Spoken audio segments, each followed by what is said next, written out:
అలాగైనా కనిపించని, అప్పుడైనా మీ కొడుకు సరైన దారికి వస్తాడేమో.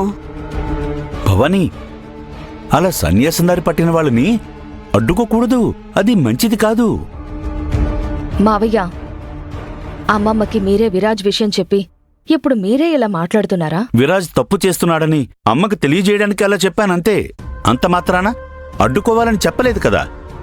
మిథిలా, తన గురించి వదిలే అమ్మా. ప్లీజ్, నువ్వు అమ్మ రూమ్కి వెళ్ళి అమ్మను కాస్త సముదాయించు. మావయ్య, కానీ విరాజ్ వద్దని చెప్పాడు కదా, తనే హ్యాండిల్ చేస్తానన్నాడు కదా. అవునమ్మా, కానీ అమ్మని ఎలా కూల్చేయాలో నీకు మాత్రమే బాగా తెలుసు. నువ్వు చెప్తే అమ్మ కన్విన్స్ అవుతారు. అవును మిథిలా, నువ్వు వెళ్ళి అత్తయ్యతో మాట్లాడితే మనస్పర్ధలు కాస్తైనా తగ్గుతాయి. ఓహో, దానికి కూడా నా కోడలే కావాలా? మీరు పేరెంట్స్గా ఉన్నది దేనికి? దూరంగా నిలబడి సినిమా చూడటానికా? అలా ఎందుకంటారు వదిన? మిథిలా మాటకి అంత విలువ ఉంది కాబట్టే కదా తనని మాట్లాడమంటున్నాను. అదే సాకుగా పెట్టుకుని మీరు నా కోడలి తలపై బాధ్యతలని రుద్దడం లేదా? మావయ్య, ప్లీజ్, విషయాన్ని ఎక్కడికో తీసుకెళ్ళకండి. నువ్వు ఊరుకో అమ్మా. ఎవరే పని చెప్పినా కళ్ళకద్దుకొని చేయడం ముందు ఆపేయ్. ఇక్కడందరూ నీ మంచితనాన్ని అడ్వాంటేజ్గా తీసుకుంటున్నారు. ఎందుకనయ్యా విరాజ్ చేసిన ప్రతి తప్పుని పెద్ద నేరం అన్నట్టు నువ్వు అమ్మ దగ్గర చెప్పట్లేదా?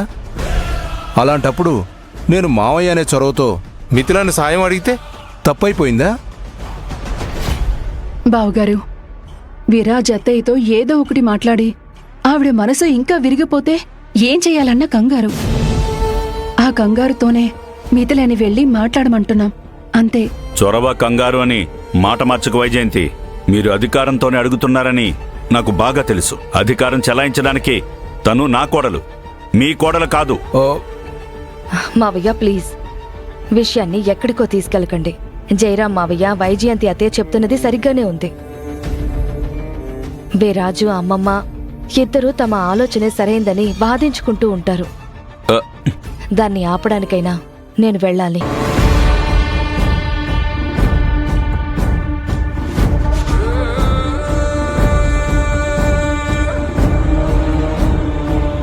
అమ్మమ్మ మనవడి మధ్య ఉన్న ప్రేమ అనే పువ్వును నలిపేయడానికి నేనున్నాను కదా, నేను చూసుకుంటాను.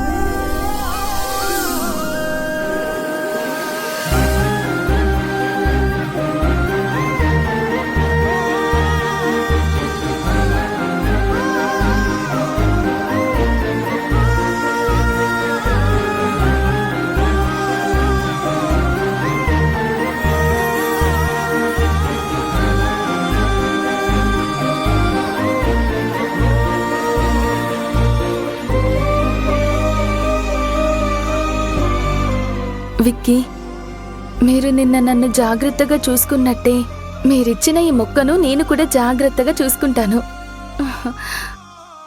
అయ్యయ్యో, నేనింకా విక్కీ ఇచ్చిన 3వ గిఫ్ట్ ఓపెనే చేయలేదే.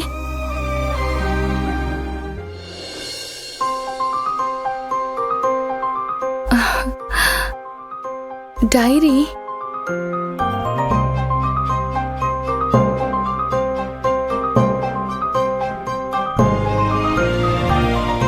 చెప్పుకోలేనివి చాలా ఉంటాయి.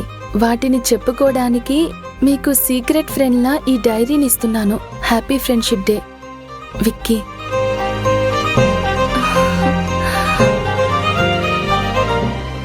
వావ్, ఇదెంత మంచి గిఫ్ట్.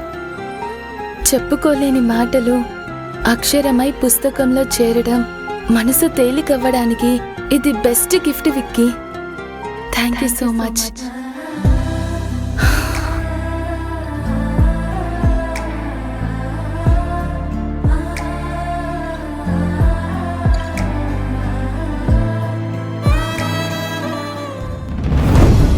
అన్నయ్య, అమ్మ దగ్గర గుడి విషయం మాట్లాడొద్దని నేను చెప్పాను కదా. అయినా ఇంటికి రాగానే ఎందుకు మాట్లాడావు? దాయడానికి అదేమైనా చిన్న విషయమా? మనమే చెప్తే షాక్ తక్కువగా ఉంటుంది. ఎవరో మూడో వ్యక్తి చూసి చెప్తే అప్పుడు ఓకేనా? అలా కాదు బావగారు, అత్తయ్య గారు కూడా అనవసరంగా టెన్షన్ పడ్డారు. చూడండి, విరాజ్ మీద కూడా కోపడ్డారు. అవును, వాడు తప్పు చేశాడు, కోపడ్డారు.